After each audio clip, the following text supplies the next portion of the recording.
Hey y'all, I noticed you guys loved my Elvis video that I posted about 2 weeks ago now.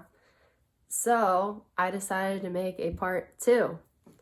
And in this video, you'll see parts of Elvis's auto collection, the time he was in the Army, as well as his incredible collection of his jumpsuits. So I hope you like this video just as much as the other one, and I'll see you later.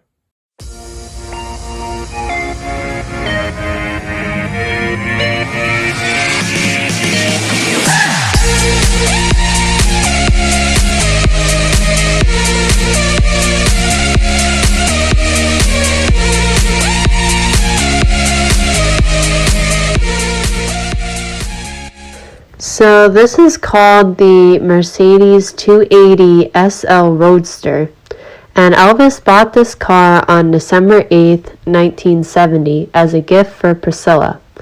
This specific car was made between 1967 to 1971.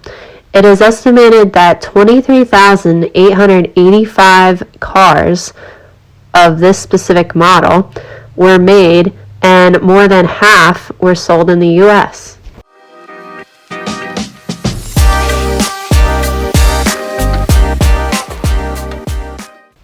And as you see this car is called the black Mercedes-Benz 600 limo. Traditionally, these were reserved for notable people such as royalties. Elvis bought this limo on April 6, 1970 at a Mercedes-Benz of Hollywood. It contained a sunroof, a divider window, telephone, TV, and other several amenities. This car was featured in the 1972 MGM documentary Elvis on Tour.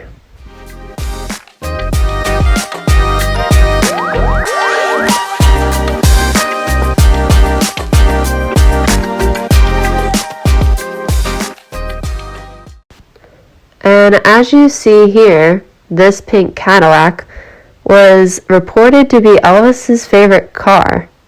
Originally, he bought a 1954 model version of this car, but after only 3 months of owning it, it actually caught on fire. This was actually my favorite car to see in the Auto Museum, not only because it's pink, but because of what he ended up doing with it. He actually gave it to his mom, Gladys, who eventually would say it was her own car, but she never actually had a driver's license. How crazy is that?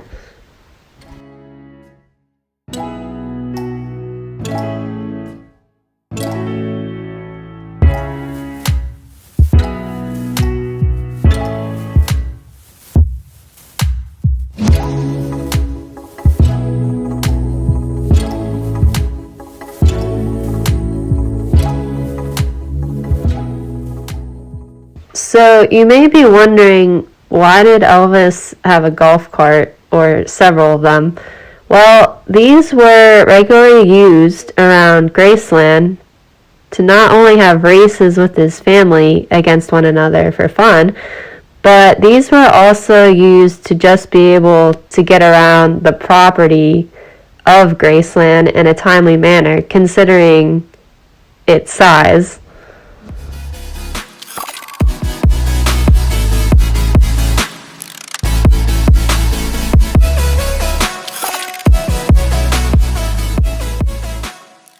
And one fun fact about Elvis in the Army is that, were you guys aware that Elvis actually had the opportunity to enlist in special services and serve as entertainment for the troops?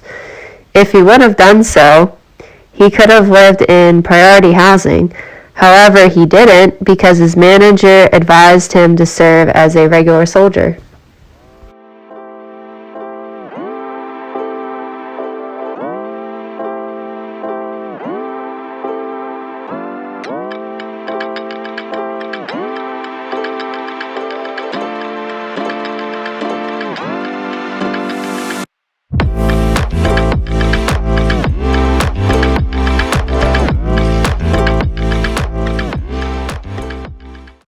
So one of the attractions that you can see at Graceland is the influence of Elvis on current artists, or really any current celebrities that are alive today.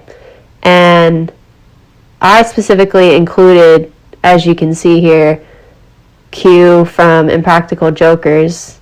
And his quote here says, if you can't read it, "To this day, I dare you to name somebody cooler than Elvis. We'll never see the likes of somebody that cool again." And I've also included Post Malone, Shawn Mendes, and Toby Keith, all because I listen to their music, or I've seen them on The Voice. As you obviously know, Blake Shelton is a voice coach. So that's why I included them here.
So besides the influence of Elvis on current artists, there's also another exhibit that I don't recall the name of, but I think it's something along the lines of Elvis as a star and his whole history of touring and how many records he sold and everything like that. And this is by far the most memorable room that I saw out of all of Graceland.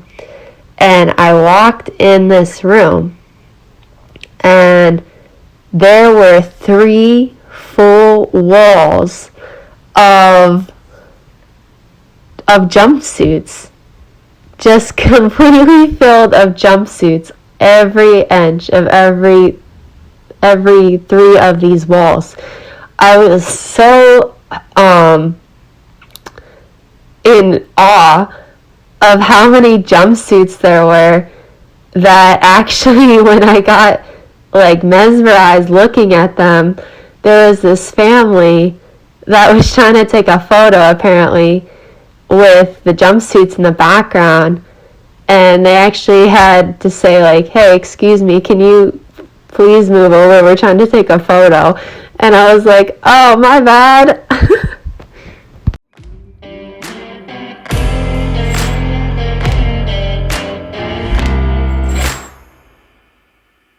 If you like this video, like and subscribe.